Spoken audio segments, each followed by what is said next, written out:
Pillar 3. In apologetic action. Tool 6. Explore your terrain. My life partner is a 6-pound New York, 6-pound Yorkshire Terrier named Anastasia Duchess. Adopted at 8 weeks old, she had been my constant companion and adorable rebel rouser.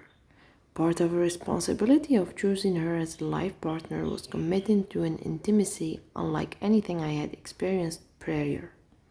In our first month together, I had to squeeze a tick from her belly, remove impacted stool from her butt,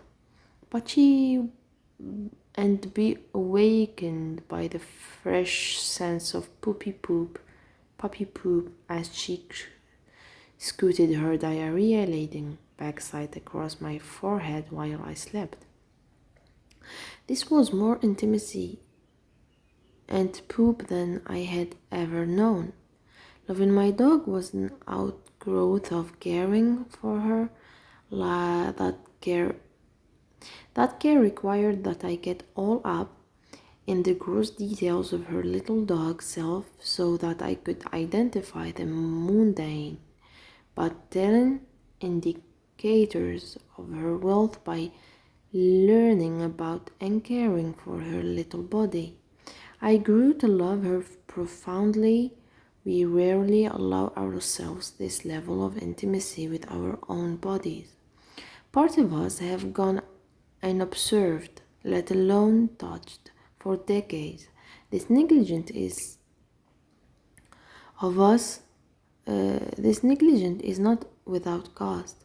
A 2003 National Health Industry survey found that 57% of breast cancer survivors found their cancer through breast self-examination or by accident. Put plainly, we must touch our bodies in all manners of ways and for all manners of reasons. It is impossible to be a responsible steward of a body we constantly avoid being intimate with. Built-in love relationships require getting to know the other party. Our relationship with our bodies are no different. As we learn them, we can access their unique power and gifts. A workshop participant, whom I will call Nicole, shared how stuck she's been feeling when she started working with this tool. Nicole's history of sexual trauma made touching herself as an act filled with anxiety, anxiety. I suggested that Nicole add structures to the process and focus her touch around specific intention. Having a purpose, time, and intention for touching herself allowed her to choose which kind of touch she felt up for and gave her time to prepare emotionally for the experience. Over the course of several phone conversations, Nicole and I developed what I call the ease of touch: exploration, examination, and ecstasy. Ecstasy. When we build intimacy with our bodies through the process of exploration, we are learning to topographically of our flesh that color, shades, and structures make up our landscape. As we do in our meditation process, we allow ourselves simply to notice what is present with our bodies. Exploration gives us a baseline understanding of how our bodies look and feel. This baseline is the foundation for the second E, examination. If exploration is like a map quest of our bodies, it tells us the basics. Then examination is the app with real-time traffic updates. Understanding our unique terrain gives us access to awareness. With awareness, we can be alert when something is off kilter.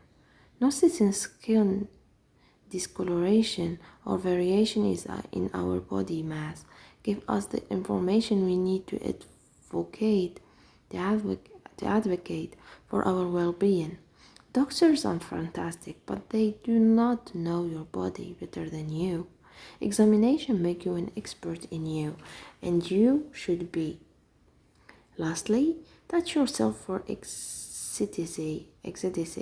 Our bodies are designed for pleasure, but so many of us deny ourselves the riches of our own sensual touch. A 2009 Psychology Today article reported on a comprehensive analysis of 33 studies of female orgasm over the preceding 8 years. The analysis was conducted by Elizabeth Lyle, Lloyd, author of The Case of the Female Orgasm. She found that only about half of women sometimes have orgasms during intercourse. About 20% seldom or never have orgasm during intercourse, and about 5% never have orgasm. Period. Physiology is the key reason for the lack of female orgasm. Most orgasms are achieved through clitoral stimulation, and there is generally not enough friction during intercourse to generate arousal to orgasm. Know what might help such an issue? Touching yourself. When we touch ourselves sexually, we are not just getting ourselves off, which is wonderful, we are becoming masterful tour guide for our lovers. We know all the most breathtaking views and the best places to dine. Giving ourselves pleasure is a powerful way to teach others how to please us. Radical self-love is to build on the foundation of intimacy with our bodies. Get intimate with your body, and it will teach you and others how to love it. An apologetic inquiry number 28. Ecstasy is not the word. Our bodies are designed for pleasure, and we should never feel ashamed about enjoying them. When was the last time you took a moment to explore pleasure in your body? Take 5 minutes and write down the 4 sensations your body enjoys the most. Only include things that do not require other people. Pick 2 of them and do them. Then reflect on what it was like to intentionally indulge in the rapture of your gorgeous body. Tool number 7. Be in movement. Do you remember kindergarten recess? The bell rang, the teacher dismissed the class, and if you were like me, you grew wings, levitated above your chair, and promptly flew out of the classroom, landing squarely on the hot black asphalt of the schoolyard before the playground became a site of body shame and terrorism. Before crushes and elementary school politics, there were a swing set, tether bell. You and 10 or 20 other sweetie, gleeful little children loved recess because recess meant movement. After hours of being confined to those uncomfortable wooden desks, recess was body liberation. Movement was an access of joy, not drudgery. Today, many of us move from a sense of shame or obligation, which generally means the movement doesn't last long. Every January, gyms spill over with new humans resolving to get fit, drop 15 pounds, or whatever the latest resolution is. By March, the gym is back to bar. Not because we are all lazy losers, but because our commitments are birthed out of duress.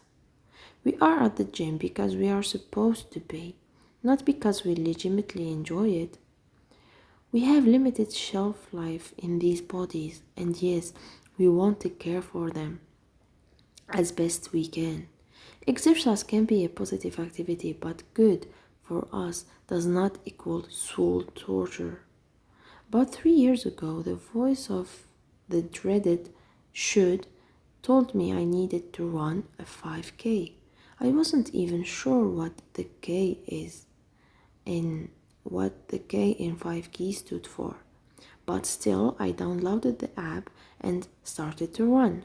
Mysteriously, that same loud should voice failed to remind me that jogging might not be the most comfortable medium of exercise for a person who wears a size of 36 GG Pro. Nevertheless, I found myself pounding the dirt trails of scenic northern California, sweat stinging my eyes, shoulders cracking beneath the weight of my ample bosom. Jogging made my teeth ache. Literally, my gums would throb with the pain at 2.5K mark of each run. About 2 weeks in, I was on the trail, hands affixed atop my breast, trying to keep from giving myself a concussion. When my gums began the dull thud of pain that was common with every run. On this day, I stopped, stood stock still, and asked myself, why in the hell am I doing this? I hate running. Barely upright at the peak of an Oakland trail, staring into the resplendent sunshine of San Francisco, I got honest with myself and my body. I didn't want to run. I didn't like it. And it was silly of me to force myself to do something that brought me zero enjoy. Zero joy. What I wanted to do was sign up for the West African dance class at my local community center and learn the Moribayasa, a dance for women overcoming great adversity, the perfect honor for my breasts. And that's exactly what I did. Dropped the jogging and found some movement that made me happy. I assure you, my gums and my boobs thanked me. How do we know what movement is an inherent joy? Because babies who are completely incapable of forming sentences or peeing in a pot move their bodies to music, whether they are gyrating to hot Latin beats or mimicking Michael Jackson. Babies remind us that our bodies are made for movement, and that movement is an act of freedom and radical self-love. Find those babies on YouTube and then find what moves you and go to do it. An apologetic inquiry number 29. What were your favorite childhood games? Did you play kickball, Mother May I, red light, green light, capture the flag? Did you love to go walking along a creek or in the woods? Did you love swimming, dancing? Why did you stop doing what delighted you? What might happen if you invited those activities back into your life? You will deserve to be delighted.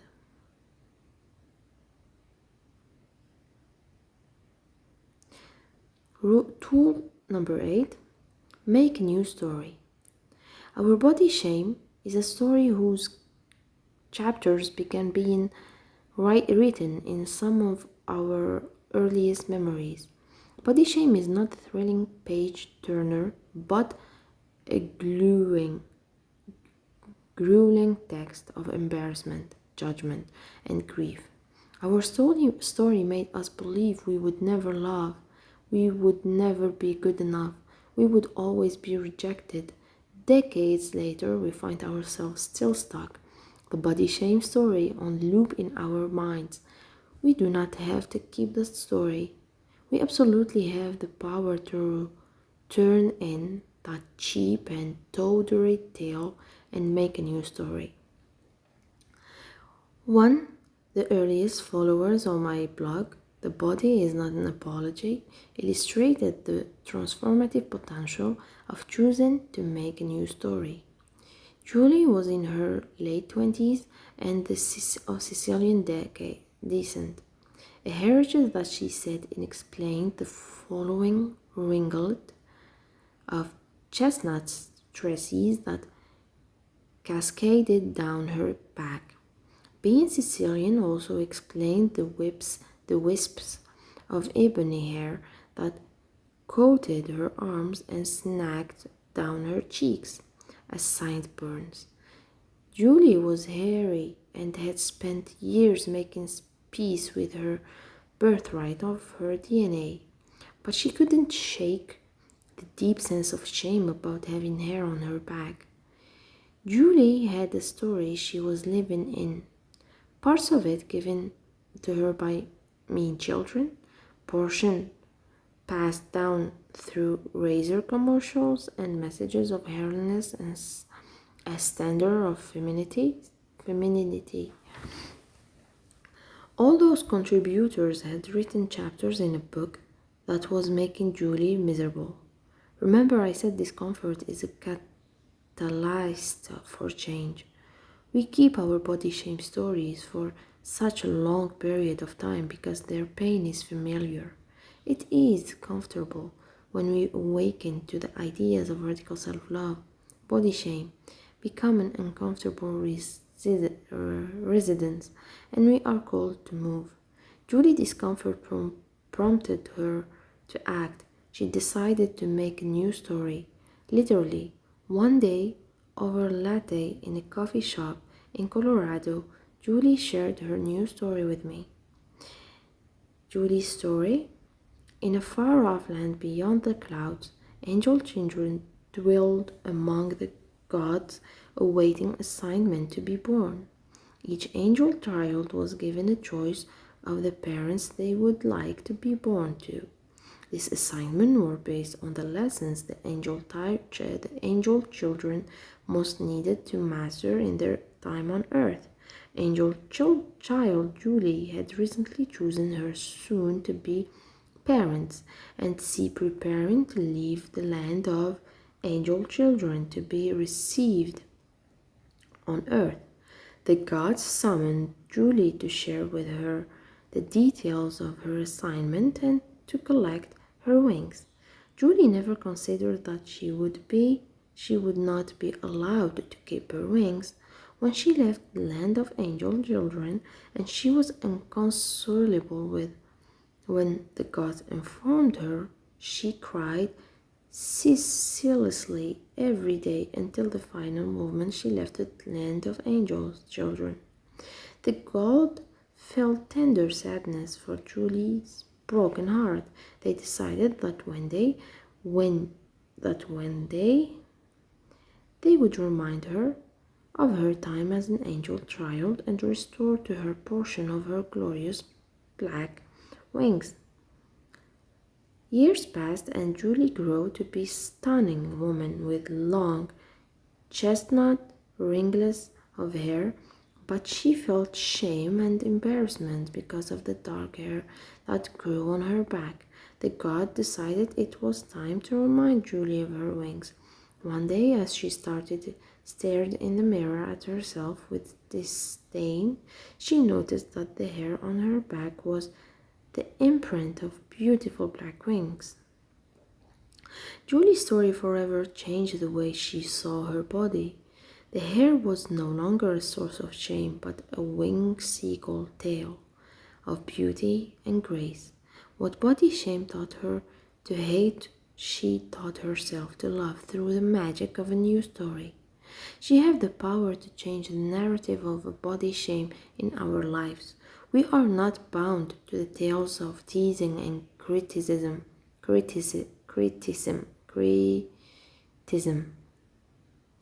We were subjected to as children. The good news is we are the authors of our own lives. Let's make every day an ode to radical self-love. In Apologetic Inquiry number 13, as children we loved the unconstrained power of imagination. We encountered in fairy tales. We could be an impudent princess, a cunning wizard, a talking dog. There were no boundaries around our possibilities. A possibility, making this new story reconnect us with our abundant possibility. What story have you been telling yourself that is binding your possibility? What would be possible if that story were different?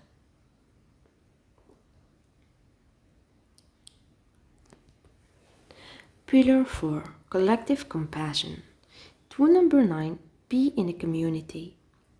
In her book, The Gifts of Imperfection, Brené Brown writes, one of the greatest barriers to connection in the cultural importance we place on going in alone. Somehow, we've come to equate success with not needing anyone. Many of us are willing to extend a helping hand, but we're very reluctant to reach out for help when we need it ourselves. It's as if we've divided the world into those who offer help and those who need help. The truth is that we are both. Radical self-love is no a solo journey, a complicated and multi-layered amalgamation of systems, structures, and experiences authored our body shame and built the larger social complex of body terrorism. We cannot dismantle that system is isolation. Science has much to offer us in our effort to subvert the internal and external forces of body shame.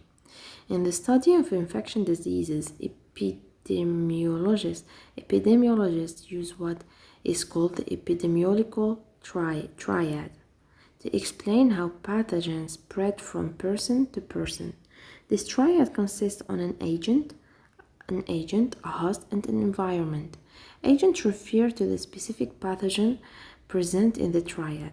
Hosts denote whether a vessel or condition within the vessel allows the agent to thrive. The environment consists on the external forces that foster the transmission of the agent to the host. When any of these three elements is disrupted, the trajectory of the disease is halted. In the word of radical self-love, body shame is the disease. We are the host, and the body terrorism is the environment. Body shame thrives because our world cultivates and naturate body terrorism through media, governments, and culture. Society then transmits the pathogen of body shame to susceptible hosts, us, who carry it around and pass it on due to the internal condition of stigma and shame.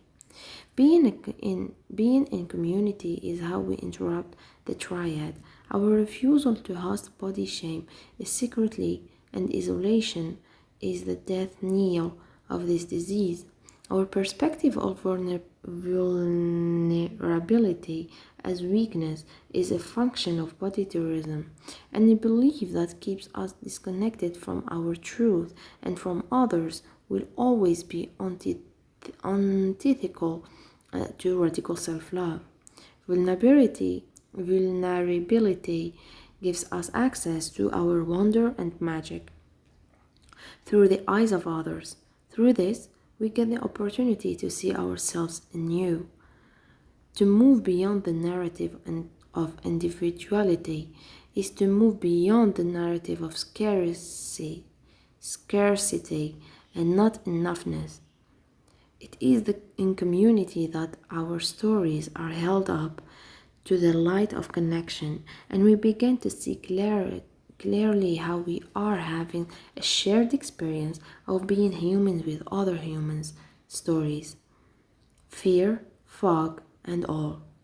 It is critical that we find communities of care and compassion in their absence. We are relegated to an echo chamber of pathological body hatred and oppression. Radical self-love environments are all around us, and thanks to the power of technology, we can find people all over the world who are committed to interrupting body shame. Hint: www.thebodyisnotanapology.com is a fabulous place to start. In Apologetic Inquiry number 31, What have you been holding in secrecy, shame, or embarrassment? How has it kept you disconnected from others? What are you willing to let go of for the sake of the connection? Tool number 10, give yourself some grace. This book, just like life, makes you no promises, but I would like to offer you one guarantee. I assure you that after you have read this entire book from cover to cover, you will still have days when you do not love your body. Here's the good news. It is perfectly okay. Let's just say you skipped all 30,000 words of writing up to this point, and through some happenstance of page sorcery landed on this page. I would personally congratulate you for arriving at the holy grail of the 10 tools, grace. Even if you categorically rejected every piece of information you have been given thus far, Tool 10 will still guide you to the unapologetic power of radical self-love. As long as we live in a world constructed of body shame and body terrorism, the radical self-love journey will be a daunting one at a time. Despite my having all the pillars, tools, and unapologetic inquiries at my disposal, and running an entire organization focused exclusively on radical self-love, there are still days when I do not like this black, queer, fat, nor divergent body. Does this mean I am radical self-love failure? No, it means I am a human being living in a world that still profits from body shame. Every day we awake to messages that reinforce the narrative that we are deficient. The body shame amplifier will occasionally ring loud enough to feel like it is drowning out the course of our divinity. On those days, the worst is still to love religious people, consider grace the free and unmerited favor of God. Free and unmerited favor is a gift we can extend to ourselves regardless of faith of doctrine. We do not have to learn radical self-love. Our perfect execution to each pillar and tool will not get us a higher grade in the radical self-love class. The act of giving yourself some grace is the practice of loving the you that does not like your body.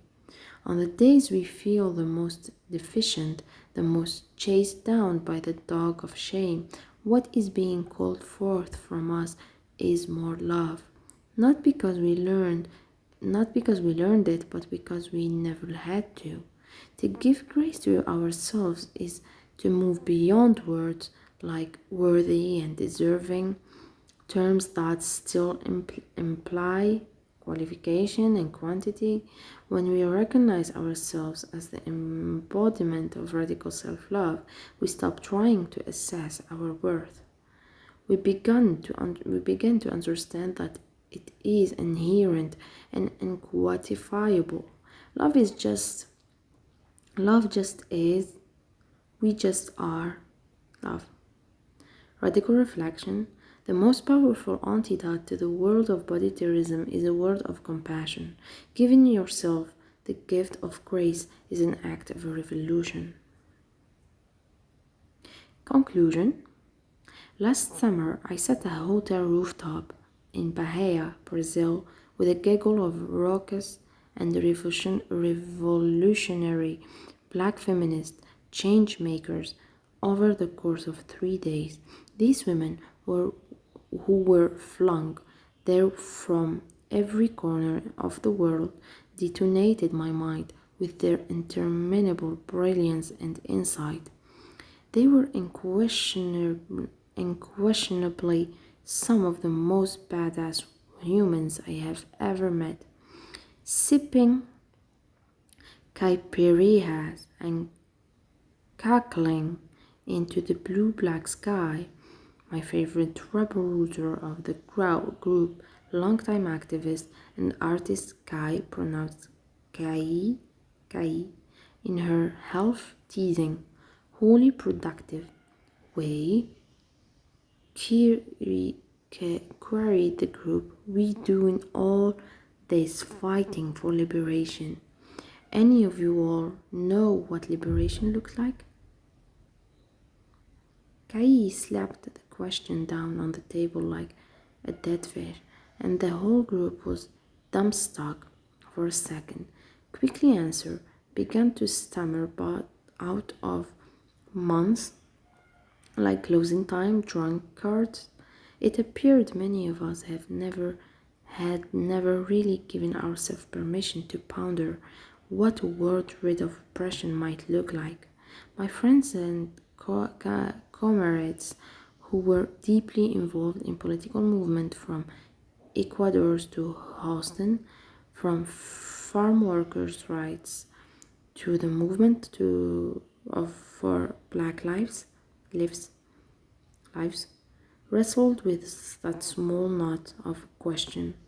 Well into the early morning hours, for many of us, the flight was so incessant, insisting on our every mental and emotional fiber for our survival, that rarely had we been given a moment to think about what might exist in our lives or on the planet when we finished fighting. My answer was swift but silent. I said only to myself, radical self-love, turned by what felt at once profoundly true and obscurely small and significant up against the global powers of oppression. I kept my answer inside. How could the concept so small occupy the spaces that marginalization and separation had seemed to fill for centuries? But I knew that my follow-up question was a lie. My doubts, my doubts were not about the efficacy of radical self-love. My doubts were about me. How dare I believe I have any answer for such complicated geopolitical and social quandaries? Who am I even speak to these issues? How quickly the voice of self-doubt and deficiency ran in to fill the space in my head where radical self-love should have resided. My fear was not about what I didn't know. Example after example has apprised me of the same truth. The only thing that kills the slow, poisonous choke of body shame and body terrorism that dwells in each of us is radical self-love. That truth is not of me, but through me. Just like the first time I uttered the word, the body is not an apology. My work is simply to be willing vessel for its messages. If I could go back to the night on the rooftop in Brazil and answer Kai's question, I would say loudly and unapologetically, liberation is the opportunity for every human, no matter their body, to have unobscured access to their highest self, for every human to live in a radical self-love. I did not say it that night, but I am saying it now to you, and I am not the least bit sorry.